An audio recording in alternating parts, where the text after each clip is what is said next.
Fala, povo de Deus, sétimo dia da nossa série A Graça de Deus, 2 Coríntios capítulo 7.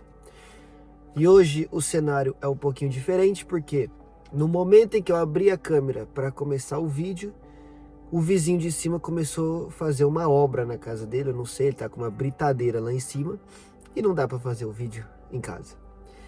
E para ajudar, eu tô gripado hoje, o meu nariz e a minha garganta estão muito ruins.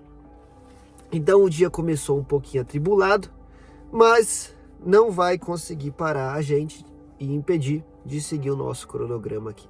Amém? Então 2 Coríntios capítulo 7, hoje eu vou falar rapidinho, mas Deus vai falar o seu coração. A Bíblia diz assim: amados, visto que temos essas promessas, quais promessas?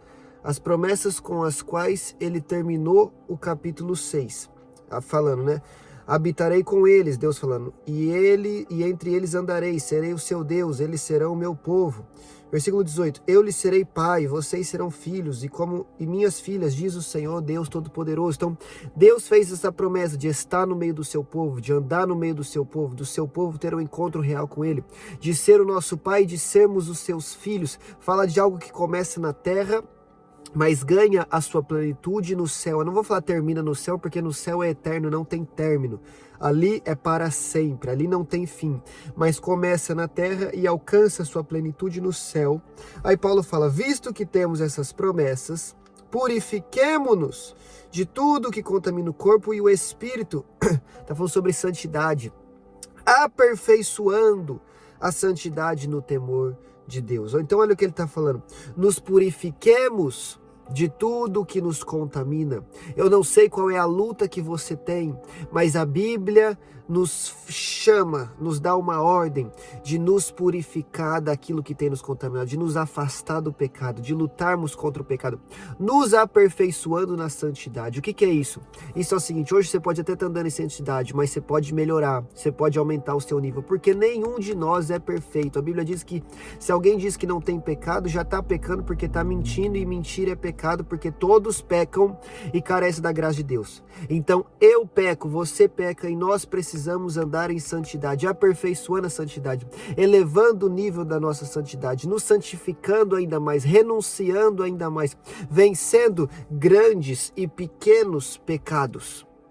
Porque tem gente que fala, eu não minto, eu não adultero, eu não roubo, eu não mato ninguém, eu tô tranquilo. Mas tem muitos outros pecados que nós podemos estar cometendo. A Bíblia diz que até mesmo se eu sei o bem que devo fazer e não faço, nisso eu estou pecando. Então tem coisas que eu faço que é pecado, que é errado, como por exemplo mentira, mas tem coisas que se eu não faço eu estou errando, como por exemplo ajudar o meu próximo. Então você precisa analisar toda a sua vida e orar e pedir para que o Espírito Santo de Deus te revele aonde você tem falhado, aonde você tem errado, e nós precisamos nos aperfeiçoar na santidade de Deus através do temor a Deus, porque eu amo a Deus, porque eu temo a Deus, porque eu quero obedecer a Deus, porque eu quero viver com Deus todos os dias da minha vida. Então eu vou procurar andar em ainda mais santidade. Se santifique para andar com Deus. Hebreus 12:14, a Bíblia diz que sem santificação ninguém verá o Senhor. Eu quero ver a Deus, eu quero habitar com Deus, eu quero ser filho de Deus. Então eu preciso andar em santidade, e você também. Amém? Versículo 5. Pois quando chegamos à Macedônia não tivemos nenhum descanso, mas fomos atribulados de toda forma, conflitos externos, temores internos. Então tem gente que imagina a vida do apóstolo Paulo assim, nossa, esse homem não tem medo de nada.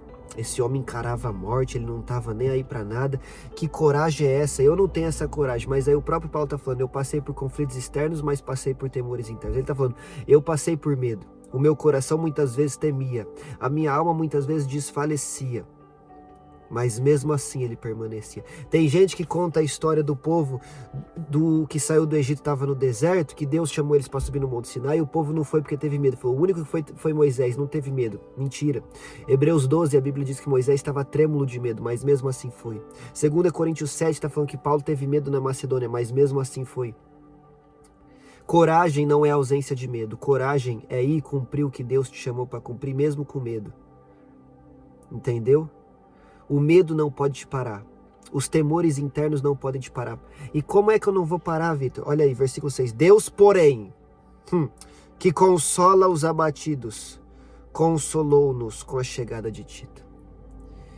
Temos conflitos externos, temos temores internos. Porém, Deus, que é maior do que os conflitos e os temores, Ele vem e nos consola. Ele vem e nos enche de esperança. Ele vem e nos ajuda, Ele vem e nos fortalece. Então creia que, independente da situação que você estiver passando, seja de conflito externo, seja de temor interno, Deus está te consolando, Deus está te ajudando, Deus está indo ao seu encontro para te encher de forças e de esperança, diz o Senhor dos Exércitos. Aleluia! Glória a Deus! E aí no versículo 10, a Bíblia vai falar sobre 2 tipos de tristeza, que eu quero concluir esse vídeo com esse versículo.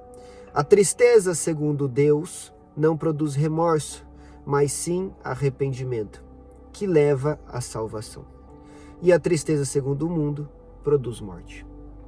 Então, tem coisas que nós nos entristecemos por falha nossa, porque é o mundo nos atacando, porque é o inimigo lançando setas ao nosso coração, à nossa mente, e isso produz morte, isso nos leva abaixo.